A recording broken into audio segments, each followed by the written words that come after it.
Om Swastiastu. Puji syukur saya panjatkan kepada Ida Sang Yang Widiwasa dan Tuhan Yang Maha Esa. Berkat rahmatnya saya dapat menyelesaikan tugas proposal karya tulis ilmiah ini pada hari ini.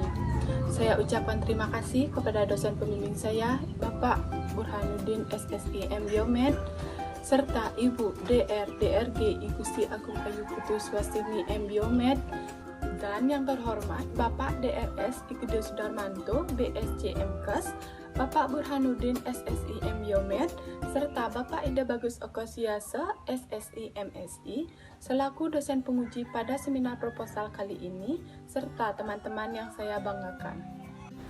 Baik, perkenalkan, nama saya Nikade Indah Purnamasari dengan NIM B071340190077.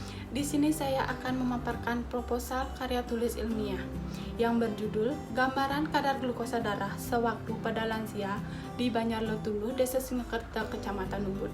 Yang pertama, saya akan menjelaskan tentang pendahuluan yang terdiri dari latar belakang, di mana diabetes mellitus adalah penyakit kronis yang terjadi karena pankreas tidak cukup menghasilkan insulin atau ketika tubuh tidak dapat secara efektif menggunakan insulin yang dihasilkan. Organisasi Internasional Diabetes Federation atau IDF memperkirakan sedikitnya terdapat 463 juta orang pada usia 20-79 tahun di dunia menderita penyakit diabetes pada tahun 2019 atau setara dengan prevalensi sebesar 9,3% dari total penduduk dengan usia yang sama.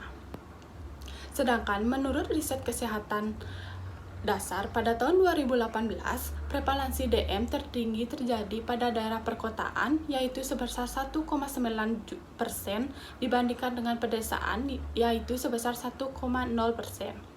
Peningkatan prevalensi DM terjadi di Provinsi Bali dari tahun 2013 hingga 2018 pada penduduk umur lebih dari 15 tahun.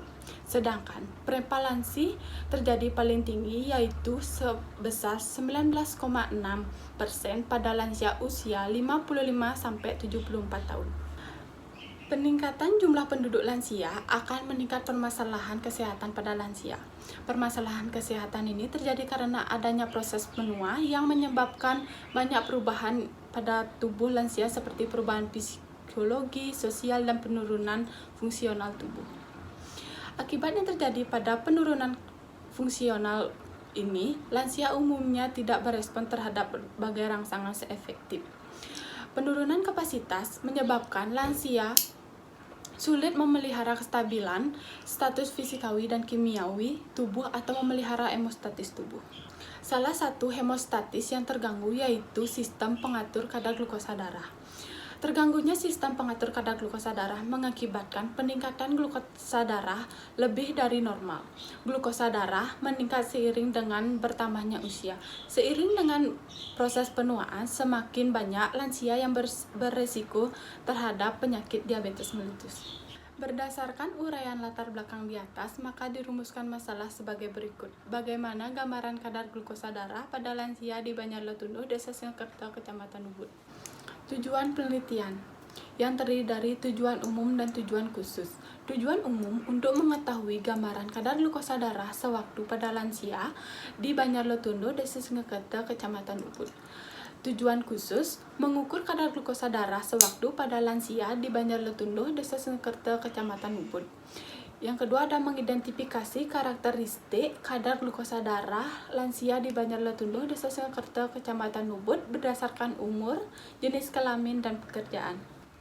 Manfaat penelitian yang terdiri dari manfaat teoritis dan manfaat praktis. Manfaat teoritis penelitian ini diharapkan dapat dijadikan bahan pustaka sebagai dasar pengembangan penelitian selanjutnya dalam bidang penelitian ilmiah khususnya yang berhubungan dengan glukosa darah, serta dapat meningkatkan pengetahuan dalam laboratorium kesehatan di bidang laboratorium klinik. Yang kedua ada manfaat praktis, di mana terdiri dari bagi peneliti selanjutnya diharapkan hasil penelitian ini dapat dijadikan acuan bagi peneliti selanjutnya, sehingga penelitian mengenai gambaran kadar glukosa darah pada lansia dapat dikembangkan. Yang kedua ada bagi pemerintah atau instansi kesehatan sebagai bahan kajian dalam menyelenggarakan pelayanan kesehatan bagi lansia. Yang ketiga ada bagi masyarakat. Hasil penelitian ini diharapkan dapat memberi informasi ilmiah serta pengetahuan kepada masyarakat mengenai gambaran kadar glukosa darah pada lansia.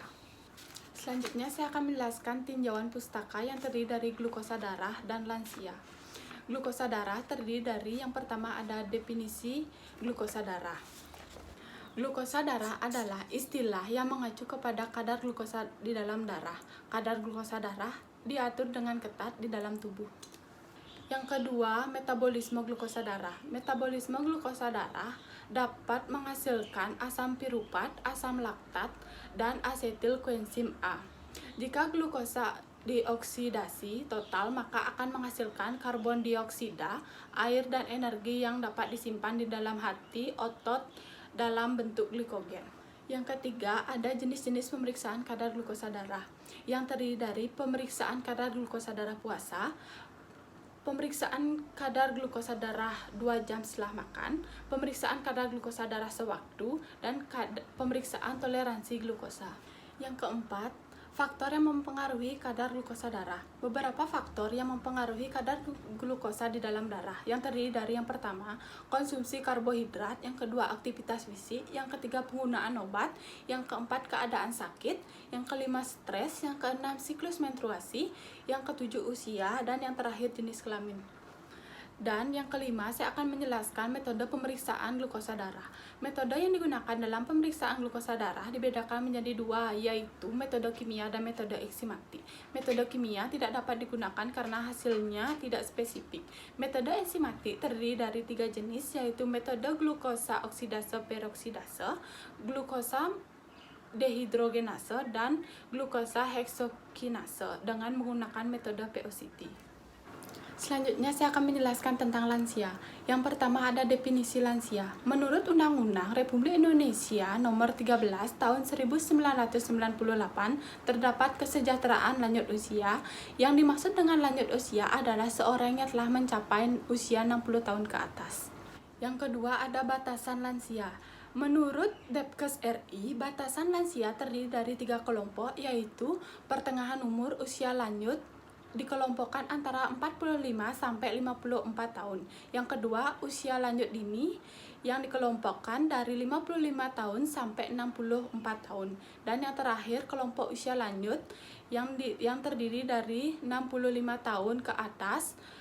Yang ketiga, perubahan-perubahan yang terjadi pada lansia yang terdiri dari perubahan fisik. Sebagian besar perubahan fisik pada usia lanjut terjadi ke arah yang memburuk. Proses dan kecepatannya sangat berbeda untuk masing-masing individu. Perubahan fisik pada lansia ini meliputi perubahan penampilan, perubahan bagian dalam tubuh, perubahan fungsional, panca indera, dan perubahan seksual. Yang kedua ada perubahan kemampuan motorik.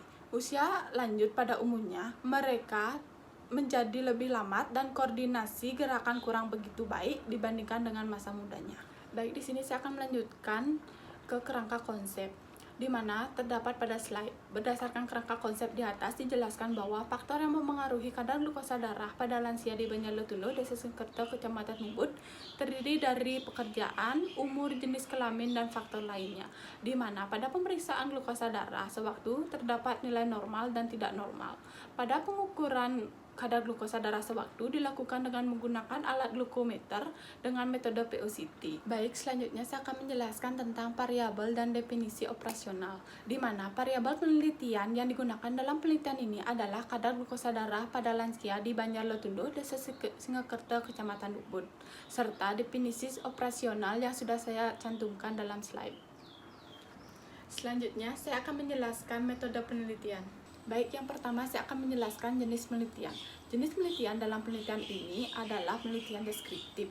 Penelitian deskriptif adalah suatu penelitian yang dilakukan untuk mendeskripsikan atau menggambarkan suatu fenomena yang terjadi di masyarakat. Yang kedua ada alur kerja penelitian yang terdapat bisa dilihat dalam slide. Dan yang ketiga ada tempat dan waktu penelitian. Tempat pengambilan sampel dan pemeriksaan dilakukan di lingkungan Banjarletundo, Desa Singkerto, Kecamatan Ubud pada bulan Februari sampai April. Yang keempat, populasi dan sampel penelitian. Populasi yaitu lansia di lingkungan Banjar Letunduh, Desa Sengakerta, Kecamatan Nubut yang berumur 55-93 tahun berjumlah 126 orang. Sedangkan sampel yang dihitung dengan rumus Solpin didapatkan 33 sampel. Yang ketiga ada teknik sampling. Dalam penelitian ini, teknik sampling yang digunakan adalah purposive sampling, adalah teknik penetapan sampel dilakukan dengan cara pemilihan sampel yang sesuai dengan kriteria-kriteria tertentu yang sudah ditetapkan. Kriteria sampel terdiri dari kriteria inklusi yang terdiri dari bersedianya menjadi responden dalam penelitian ini, lansia yang umurnya 55-93 tahun, lansia yang mampu berkomunikasi dan tidak tertinggal sendiri. Sedangkan kriteria eksklusi terdiri dari lansia yang terkena paparan COVID-19, lansia yang tidak siap menjadi responden. Yang kelima, jenis dan teknik pengumpulan data. Jenis pengumpulan data terdapat data primer adalah data yang dikumpulkan dari responden secara langsung. Teknik pengumpulan data dengan metode wawancara, kuesioner, dan pemeriksaan kadar glukosa darah dengan metode POCT. Instrumen penelitian yang terdiri dari alat tulis, kamera untuk dokumentasi, APD lengkap. Dan terdapat alat dan bahan yang sudah tertera pada slide. Prosedur kerja yang terdiri dari pengumpulan data responden. Sebelum melakukan pengambilan darah kapiler, plebotomis memperkenalkan diri kepada pasien, kemudian menjelaskan prosedur yang akan dilakukan serta meminta persetujuan secara verbal. Setelah itu, membagikan lembar kuesioner yang berisi nama, alamat, umur, dan jenis kelamin beserta beberapa pertanyaan. Selanjutnya melakukan pemeriksaan glukosa darah sewaktu. Baik, di sini saya akan menjelaskan cara kerja. Yang pertama, lancet dimasukkan ke dalam autoklik dan dipilih nomor pada autoklik sesuai dengan ketebalan kulit pasien. Yang kedua, strip khusus untuk pemeriksaan glukosa dimasukkan pada alat glukometer pada tempatnya. Yang ketiga, jari tengah pasien dibersihkan dengan menggunakan kapas alkohol 70%, lalu dibiarkan mengering. Yang keempat, darah kapiler diambil dengan menggunakan autoklik dan disusuk pada jari tengah pasien. Yang kelima, teteskan darah kapiler pertama dibersihkan dengan kapas steril, teteskan kedua digunakan untuk pemeriksaan. Yang keenam, sampel darah kapiler dimasukkan ke dalam strip dengan cara ditempelkan pada bagian khusus pada strip yang menyerap darah. Yang ketujuh, hasil pengukuran glukosa darah sewaktu akan ditampilkan pada layar. Dan yang terakhir, strip dicabut dari alat glukometer, kemudian lancet dibuang dari autoklik. Selanjutnya saya akan menjelaskan tentang pengolahan data dan analisis data.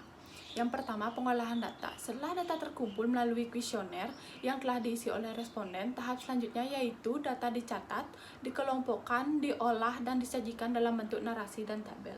Yang kedua ada analisis data. Analisis data yang digunakan dalam penelitian ini digunakan untuk menganalisis dengan cara mendeskripsikan berdasarkan usia, jenis kelamin, dan pekerjaan atau menggambarkan data yang telah dikumpul.